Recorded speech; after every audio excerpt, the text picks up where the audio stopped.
Serdecznie witam w odcinku 25 playlisty Prometeizm pod tytułem Temida część 13.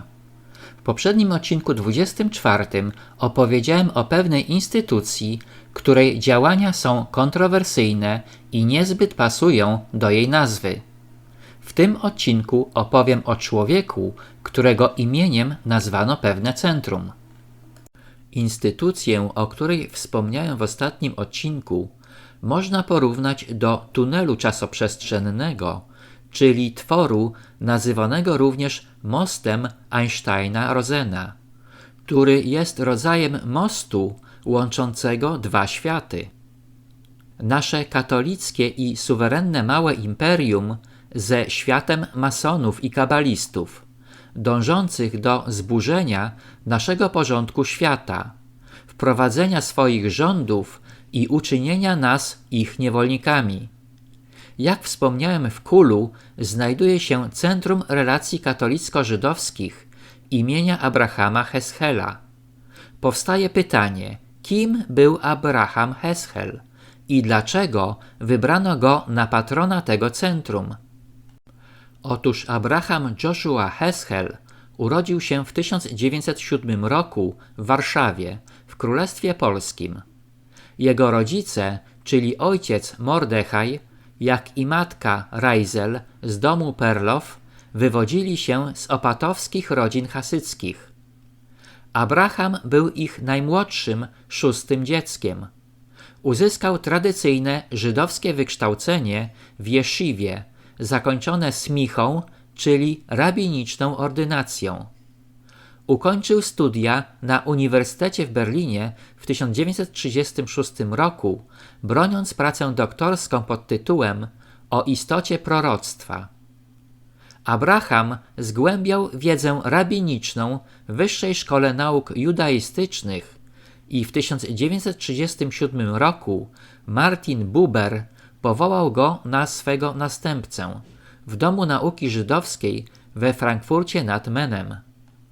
Z powodu nazistowskich represji Abraham został wydalony z Niemiec w 1938 roku i pojawił się w Warszawie, gdzie wykładał w Instytucie Nauk Judaistycznych. W 1939 roku wyjechał do Wielkiej Brytanii, a stamtąd w 1940 do Stanów Zjednoczonych. W 1946 roku wykładał w amerykańskim żydowskim seminarium teologicznym w Nowym Jorku. W uczelni tej piastował funkcję profesora etyki i mistyki żydowskiej. Heschel napisał szereg prac dotyczących średniowiecznej filozofii żydowskiej, kabały i hasydyzmu.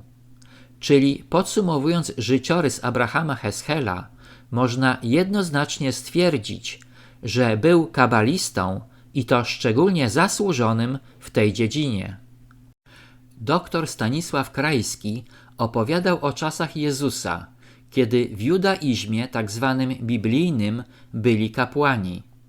400 lat po narodzeniu Jezusa powstał judaizm talmudyczny, inaczej rabiniczny, w którym nie było już kapłanów, ale nauczyciele, których nazywano kadykami lub rabinami. Powstał ruch hasycki o charakterze mistycznym, oparty na obrzędach kabalistycznych. Jak wspomniałem wcześniej, kabała nie jest żadną religią i obrzędy kabalistyczne to okultyzm, cuda, uzdrawianie i wiara w reinkarnację. Według informacji podanych przez Krajskiego, Abraham Heschel był przyjacielem papieża Jana Pawła II i to właśnie on doradzał mu, co ma wpisać w jego encyklice z 1991 roku na temat dialogu międzyreligijnego. Niestety, idea dialogu międzyreligijnego Jana Pawła II była powieleniem deklaracji Nostra Aetate ogłoszonej w sierpniu 1964 roku podczas obrad tzw. Soboru II. dialog międzyreligijny ma polegać na spotkaniu przedstawicieli różnych religii, aby się lepiej poznać i współpracować dla dobra społeczeństwa. Szczególna więź ma połączyć chrześcijan z przedstawicielami judaizmu. Każda religia ma swoje dogmaty wiary i mieszanie wyznawców różnych religii poprzez tzw. dialog jest tylko próbą zniszczenia wszelkiej religii.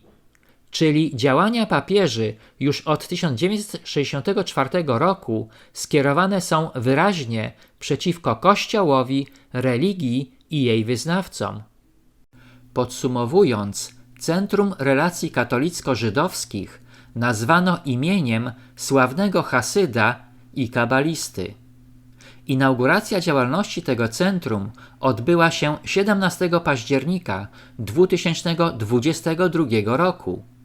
W inauguracji tej brali udział rektor KUL-u, ksiądz profesor doktor habilitowany Mirosław Kalinowski, były przewodniczący Rady Religijnej Związku Gmin Wyznaniowych Żydowskich w RP rabin Simcha Keller oraz wicemarszałek województwa lubelskiego Zbigniew Wojciechowski. Proszę zwrócić uwagę na zdjęcie, gdzie widać przedstawicieli Kościoła katolickiego, żydowskiego rabina i przedstawiciela państwa. Mój komentarz do tego zdjęcia: dogadali się. Sądzę, że powstanie tego centrum to wyraźny dowód potwierdzający moją hipotezę o tunelu czasoprzestrzennym. Rektor KUL-u Mirosław Kalinowski powiedział: ze świadomością wspólnie dzielonego skarbu ducha chcemy podjąć działania, które pomogą się zbliżyć wyznawcom obu religii.